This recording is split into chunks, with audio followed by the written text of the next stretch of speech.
Ikadalawampung kabanata. Muling nabuhay si Jesus. Kinaumagahan ng linggo, habang madilim pa, pumunta si Maria na taga Magdala sa libingan. Nakita niyang naalis na ang batong nakatakip sa pintuan nito. Kaya tumakbo siya at pumunta kay Simon Pedro at sa tagasunod na mahal ni Jesus. Pagdating niya sa kinaroroonan nila, sinabi niya sa kanila, "Kinuha nila sa libingan ng Panginoon at hindi namin alam kung saan dinala." Kaya tumakbo si Pedro papunta sa libingan kasama ang nasabing tagasunod. Pareho silang tumakbo, pero mas mabilis ang isa kaysa kay Pedro. Kaya nauna itong nakarating sa libingan. Yumuko siya at sumilip sa loob ng libingan.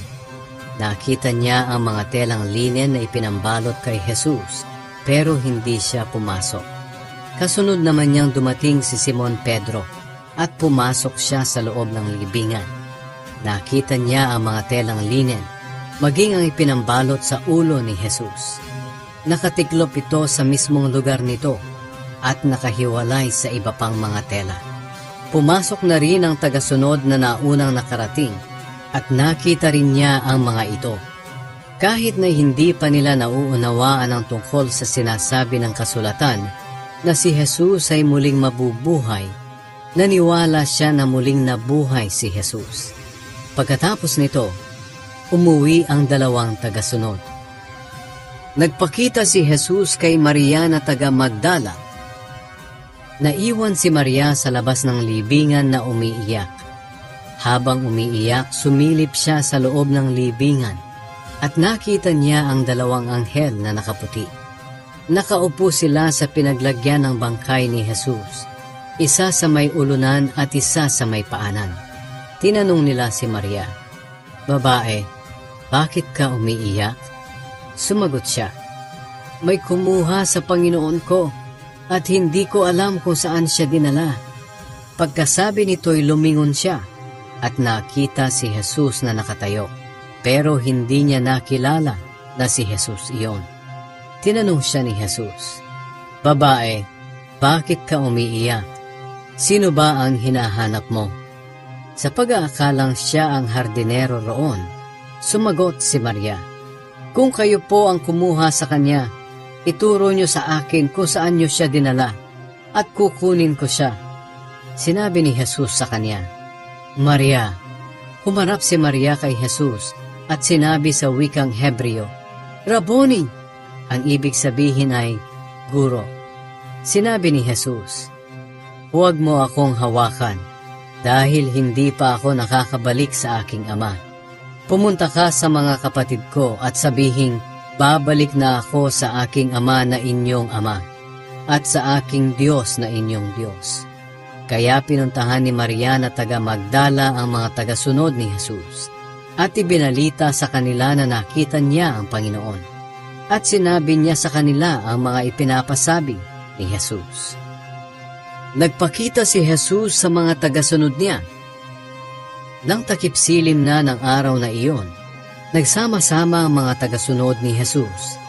Ikinandado nila ang mga pinto dahil sa takot sa mga pinuno ng mga Hudyo. Dumating si Jesus at tumayo sa gitna nila at sinabi, "Sumainyo ang kapayapaan." Pagkasabi niya nito, ipinakita niya ang sugat sa mga kamay at tagiliran niya. Labis na natuwa ang mga tagasunod nang makita ang Panginoon. Muling sinabi ni Jesus sa kanila, "Sumainyo ang kapayapaan. Kung paanong sinugo ako ng Ama, kayo ay sinusugo ko rin." Pagkasabi niya nito, hiningahan niya sila at sinabi, "Tanggapin niyo ang banal na Espiritu. Kung patatawarin niyo ang kasalanan ng isang tao, pinatawad na siya ng Diyos.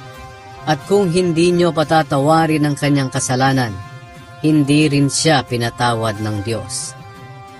Ang pagdududa ni Tomas. Si Tomas na tinatawag na kambal na isa rin sa 12 apostol ay hindi nila kasama noong nagpakita si Jesus. Kaya ibinalita nila sa kanya na nakita nila ang Panginoon. Pero sinabi niya sa kanila, Hindi ako maniniwala hanggat hindi ko nakikita ang mga sugat ng pagkakapako sa mga kamay niya at mahipo ang mga ito, pati na ang sugat sa kanyang tagiliran. Makalipas ang 8 araw, nagtipon ulit ang mga tagasunod ni Jesus sa loob ng bahay. Kasama na nila si Tomas. Kahit nakakandado ang mga pinto, dumating si Jesus at tumayo sa gitna nila at sinabi, "Sumainyo ang kapayapaan." Sinabi ni Jesus kay Tomas, "Tingnan mo ang mga kamay ko. Hipuin mo, pati na rin ang aking tagiliran. Huwag ka nang magduda. Maniwala ka na."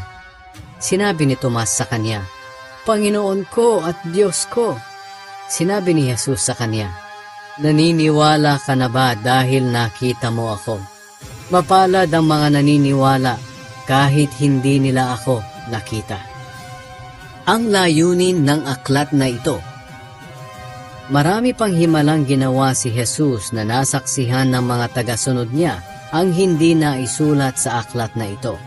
Pero ang nasa aklat na ito ay isinulat upang sumampalataya kayo na si Jesus nga ang Kristo, ang anak ng Diyos.